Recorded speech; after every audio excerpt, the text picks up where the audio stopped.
So quickly, before we start the lesson for today, I just want to take a minute to review lessons from the previous days. So what we've worked on so far is the PEN strategy, and we've also learned the search and check steps without the M.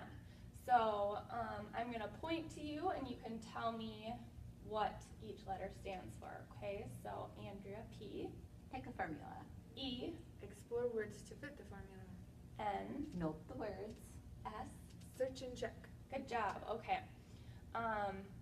So now for the search and check step, which is the last one of the PENs, we're going to expand on that.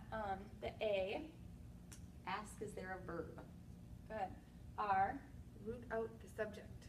Okay. And K. Key in on the beginning, ending, and meaning. Okay, good job. Who wants to tell me the 5 requirements for a complete sentence? Yep. Capitalization at the beginning. A punctuation at the end. Having a verb, subject, and does your sentence make sense? Perfect.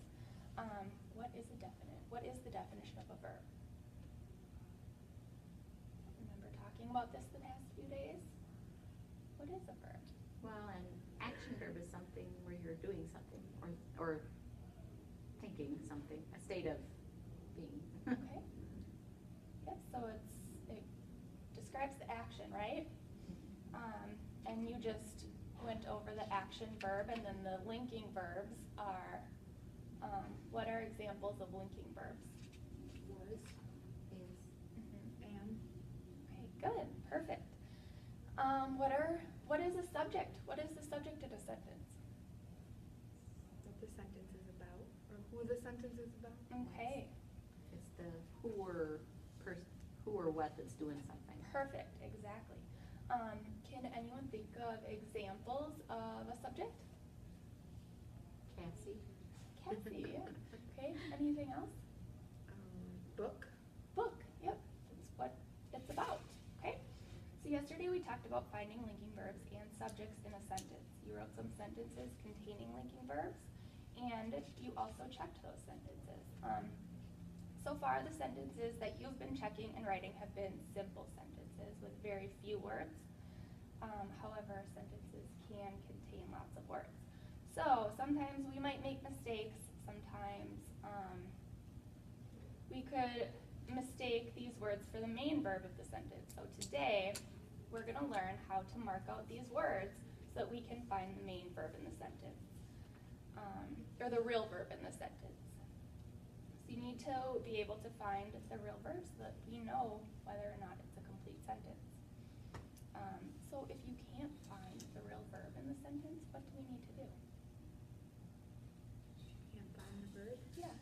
If we can't identify a verb in there, what do we need to do? Would that be a complete sentence then? No. No. So what could we do? Could we maybe find one to put in there No. to make the sentence make sense? Yeah. Yeah? Okay, good. So every sentence needs to have a verb, either an action verb or a linking verb. If you can't find one of these when you check your sentence, then we can add one to make it make sense. So today we're going to be talking about marking out any words that we might mistake for the real verb, and we're going to be talking about finding the real verb. So you will need to take notes and use the slant strategy about marking out the words. So let's see. We are going to introduce the M part. As you may recall, I said that we would use the M part later on in a lesson, and that's what we're going to address today. So here is the card with our M part in there. It's called Mark Out Imposters. So who knows what an imposter is? Like a fake. Not the real person. Yeah, exactly.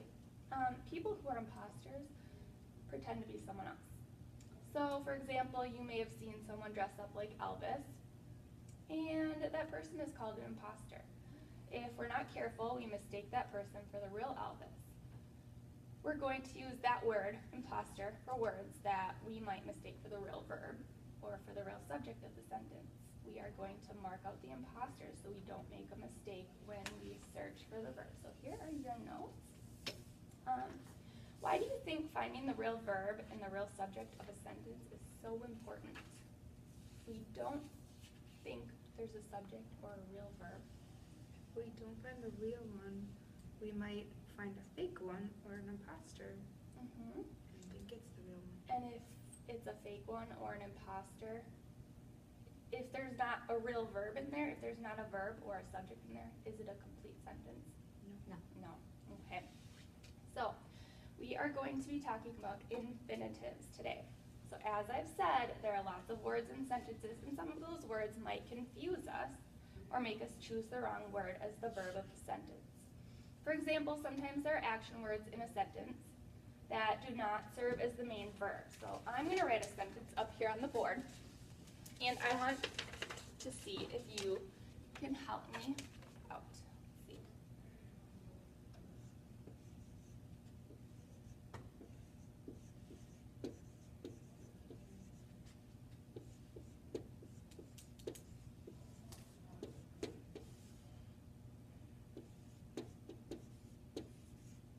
Okay, who can read this sentence for me? Cassie? Madonna likes to sing. Okay. So, if a person was not thinking clearly, could he or she look at the word sing and think that the word sing is the verb of the sentence? It's an action. Maybe. Yeah. Okay. Would he or she be right that that is the real verb of the sentence? No. No.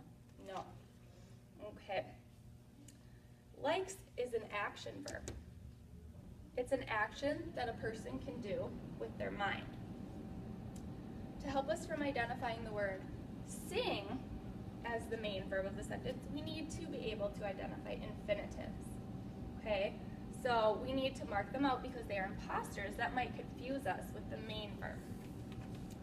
So right here, infinitives, that's what we're gonna mark out imposters. So today we're focusing on the infinitives.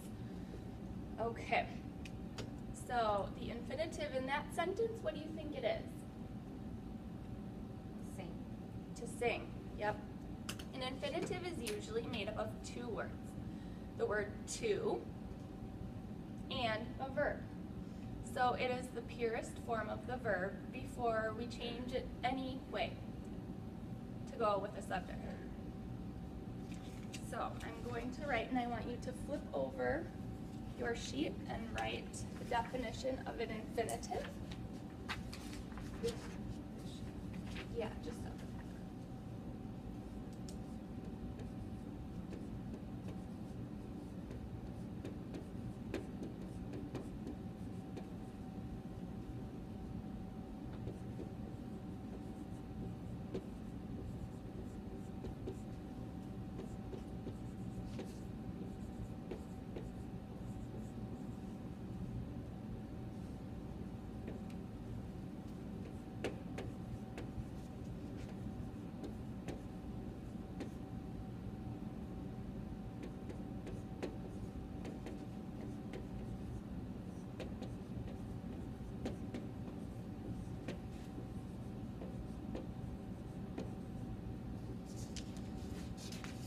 Okay, so an infinitive is usually two words. The word to in front of an action verb. It is the purest form of the verb. Okay, so here's an example. To sing, to eat. So it's the purest form before we do anything to change it. Who can think of other examples of infinitives that we could add onto the board? To walk. To walk. Good. What else? To eat. Good. Okay. So you can add those examples to your notes so you can remember this. Okay. So what do these verbs in these infinitives all have in common? To. They all start with two. And what else? Well, 2 words, and the second one's a verb. Yeah, so they're all made up of 2 words. And they all start with two.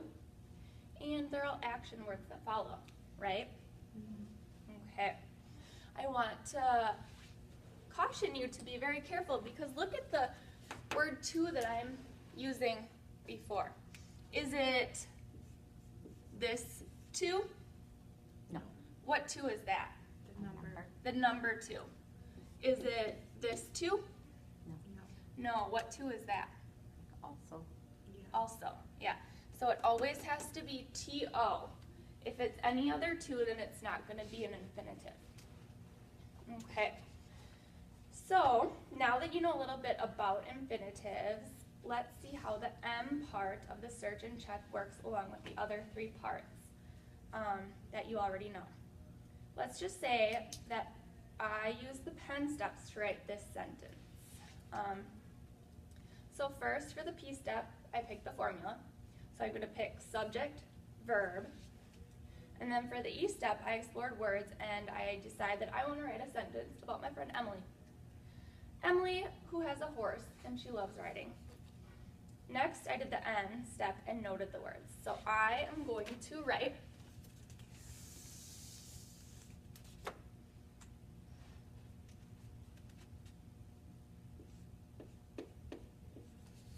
Emily loves